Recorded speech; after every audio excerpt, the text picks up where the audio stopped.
So I'm actually worried that there'll be some kind of copyright, but because there's words on the screen, don't worry. I will read it to you. You don't need to hear it. Competition of interaction where both individuals are negatively impacted because they are fighting for the same resource such as habitat or nutrients. Predation is a form of competition in which one individual benefits while the other is harmed. The predator cannibalism feeds on the prey while it dies when the predator is successful. Parasiticism, yuck, is a specialized form of predation where parasites thrive at the expense of the host. They have quicker generation times and are specialists, so most live their entire lives within a host. Disgusting. I hate those things. Mutualism is a relationship where both organisms benefit from each other. Plants often recruit insects to participate in a contract that provides food in exchange for pollination.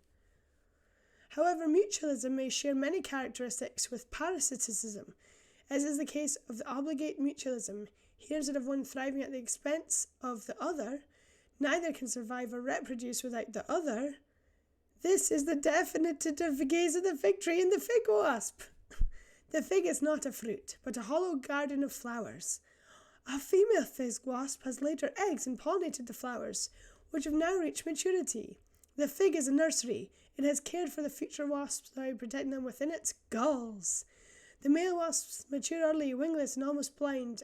Rubbish. They are first to emerge from the galls, wingless. Then their sexual ritual begins as he mates while the female is still in her gall, ensuring she has everything she needs to produce eggs when she reaches maturity.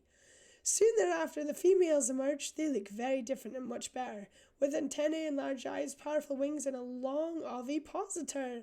They're not built to be enclosed, they're meant to be free. They don't have much time, for the fruit ripens as soon as the galls are empty. Oh my god. Male wasps cut stamens and offer the pollen to the females, which they take as a parting gift. Finally, the males proceed to dig a tunnel to set the females free. They briefly witness the light of day in their dying moments, while the females fly towards their quest for another fig. The fig left behind rapidly ripens, which attracts animals. They'll eat them and disperse their seeds. This is the legacy of the wasp. She provides the pollination that completes the fig's reproduction. Female wasps have very short lives, and to cope with this and the risk of missing out on pollination, fig trees randomly fruit throughout the year.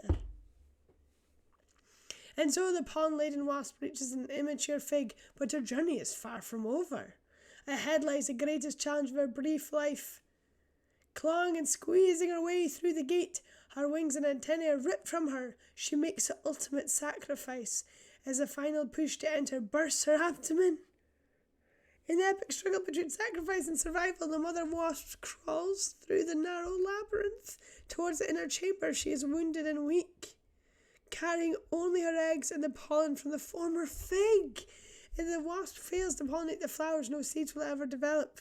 Fig fruits with no future are costly to the tree, so they will not receive an inflow of nutrients.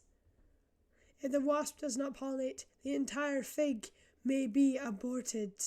However, if she devotes herself to pollination as well as laying eggs, she ensures the fig will hold the promise of seeds, and the tree with plump sugars and nutrients into the fig, securing the future of the seeds and larvae alike. When they mature and leave, the fig will ripen. This benefit millions of years. Wasn't reading. After so much effort, she finally reaches the nursery to complete her mission. She carries will ensure the fig remains, and so will her developing offspring. Struggling, she lays the eggs with her ovipositor into the respirable fluids. Finally, she unpacks the gift of pollen. She actively pollinates it. That's wild. What on earth? After perpetuating the relationship, she lays down in her grave of flowers. She is ensured life continues beyond her. The tree will care for her young alongside its own developing seeds. In time, some seeds will grow into centennial trees, and somewhere out there, a mother wasp looks for a fig. Why is it so poetic? And so the mutual cycle starts anew.